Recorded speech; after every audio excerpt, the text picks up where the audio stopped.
Japan warned of the escalating national security threats stemming from Russia's war on Ukraine and China's tension with Taiwan in an annual defense paper issued Friday, as Japan tries to bolster its military capabilities and spending, which leads us to today's question. Would a Chinese invasion of Taiwan turn Japan into a nuclear armed state?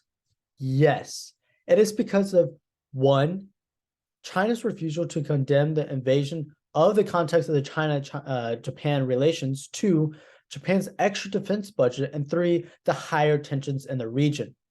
It's because of these key reasons that I will later talk about that China's invasion of Taiwan will actually turn Japan into a nuclear armed state. Now let's break this down.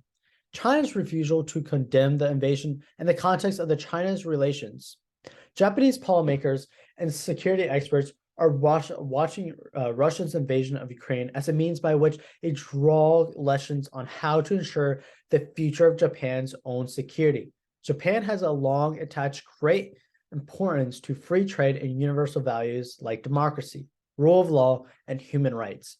But it's only since 2016 that it has packaged its advocacy of these things in a broadly appealing concept called the free and open Indo-Pacific.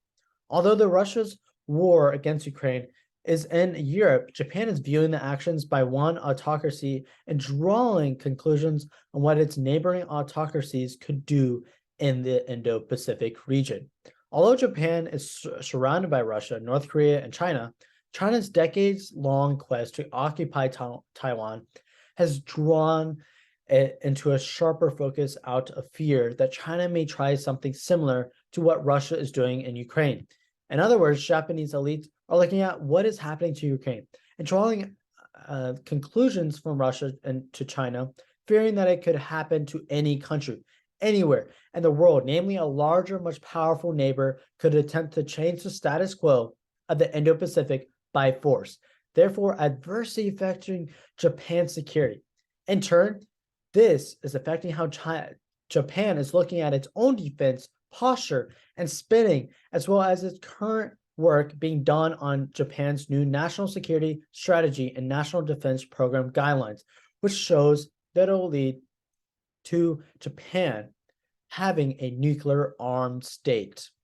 Which leads me into my third point here, is that there are higher tensions in the region.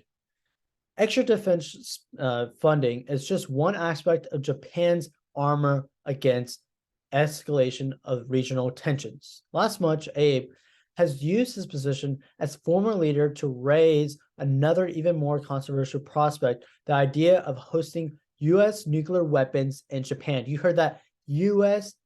nuclear weapons in Japan. You heard it right. Japan is a signatory to the Nuclear Non-Proliferation Treaty and has its three non-nuclear principles, but it is essential to understand how the world security is maintained. We shouldn't treat those discussions as a taboo, Abe told Fuji television.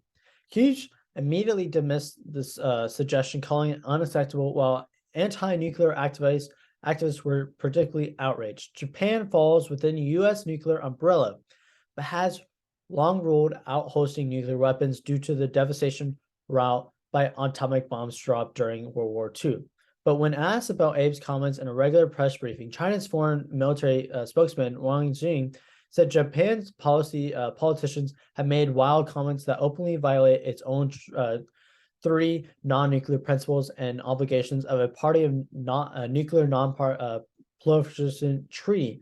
By raising nuclear sharing with the U.S., Japan has fully exposed dangerous tendencies of lingering militarism in the country. In an interview, Abe also called for the U.S. to take more explicit positions on the defense of Taiwan over whether or not it would defend self-ruled island if Beijing were attacked. But here's the catch here, is that U.S. President Joe Biden said the U.S. would defend Taiwan if there were to come under attack from China, comment that seemed indicative with the American stated policy of strategic ambiguity. This shows is that why, yes, Japan's politicians have maybe ruled it out, but they still want it. And in that very aspect, they will get it if China invades Taiwan. Strictly on the point that Joe Biden directly said he would defend Taiwan if it is invaded by China, which would promptly break the barrier and the moral obligations to stick to the treaty that was established in World War II, which this establishes and prolongs a upcoming of Japan becoming a nuclear armed state. And that is simply why, yes, and yes, and yes, if China were to invade, if China were to invade Taiwan, it will ultimately absolutely turn Japan into a nuclear armed state. Because again, China's refusal to condemn invasion in the context of Japan relations shows that China's not afraid to invade other territories. They are not afraid to do what Russia did, and that is simply showing that China has the capabilities to go against Taiwan or Japan itself. And that leads to my second point here is that Japan is hiring up and expanding its defense budget to directly go against China and other people, autocracies like it, like Russia and North Korea. And in that very stance, it leads to the preparement of nuclear armament.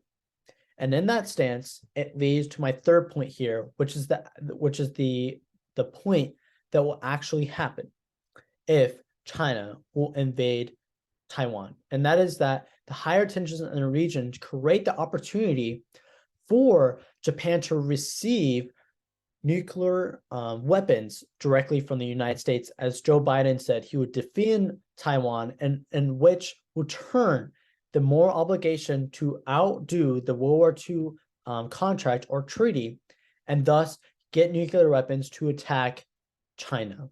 And that is simply, again, why and would a Chinese invasion of Taiwan turn Japan into a nuclear armed state? Yes. Thank you.